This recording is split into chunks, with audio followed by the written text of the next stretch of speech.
What's up, everybody? WaldoDude here, bringing you some more Halo, Team Slayer, Infinity, some bullshit like that.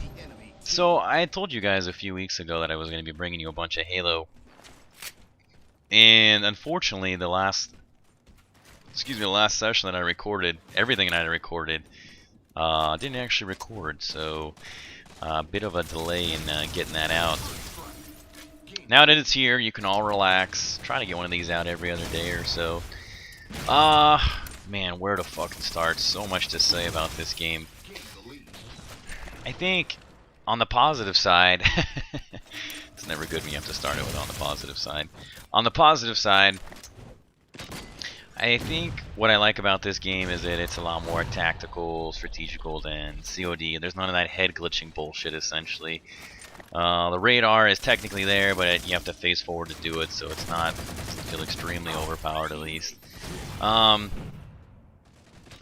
think some of the massive downsides that I've begun to experience is that, at least on this 4v4, people are joining in teams regularly, and skill be damned, if you're running down the map with somebody, you know, more or less at your side, you're gonna kill whoever it is that you come across every time.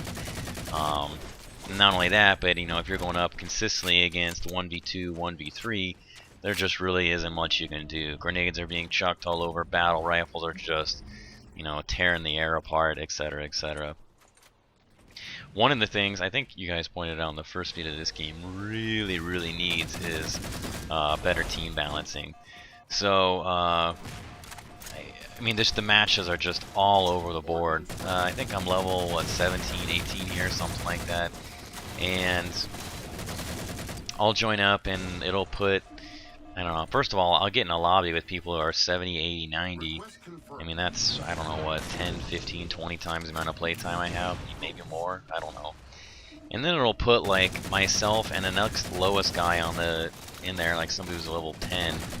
And then two guys who are level maybe 30, and like the dude who are like 70, 80, 90 are on the same team, then they've got a level 30 over there. I don't get how they do it. And then your entire team gets shit stomped, etc., etc. I've got a few matches I might end up putting out. It's I feel like it's a classic case of, you know, trying to compensate for shitty teammates. Just not a whole lot you can do. I'm lucky because these guys are more or less around my skill level, which is nice. So what I basically need are moving target dummies. If I could plug in a, I mean, don't even get me started on the mouse thing. If I could plug in a mouse and keyboard on this thing, I would be 1,000 times the player that I am instantaneously. The only holding, which is the only thing, the biggest, I took that kill, that's kind of dick. The biggest thing holding me back on this is just the controller. By and large, 110%. It is so infuriating. You move so fucking slow, and it changes your playstyle around, unfortunately. What ends up happening is, I'm trying to think of some good examples.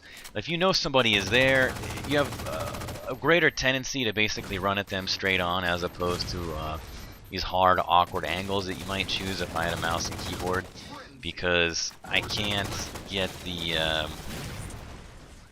these shots lined up that I would normally because my aim is so bad. So I have a tendency to run at them more or less head on like a fucking idiot. You know, one of the big strengths of the mouse and keyboard is, I'm not even sure what that was, maybe a grenade. One of the big strengths of the mouse and keyboard is just being able to, well, the precision, the speed, dexterity, the accuracy. I mean, I don't know, is there a drawback to it? So, anyway, one of those things that happens is you can jump down off all these cliffs, and you know, you can be aiming down or aiming up without any problems. I mean, this game would probably be absurdly deadly with the mouse and keyboard. I would love to get my hands on a sniper rifle. I would definitely be using a battle rifle the entire time. Your characters move so slowly, and that's really the only way you can do it with a controller. But the characters have to move so fucking slow, because if you had attached a mouse and keyboard and they move this slow, it would just be game over. Frequently in the kill cams, although I'm not sure how reliable they are, just posted up some video of those guys. Somebody trying to shoot me, and they're just all over the board. But frequently you see people's aim looks like it's just shit-tastic. It looks dreadful, awful. And I don't know how much of that is just shitty kill cams and how much of that is like actual terrible aim. In my opinion, I would rate myself right now as a below average Halo player. Well, I would say an average Halo player and a well below average console player.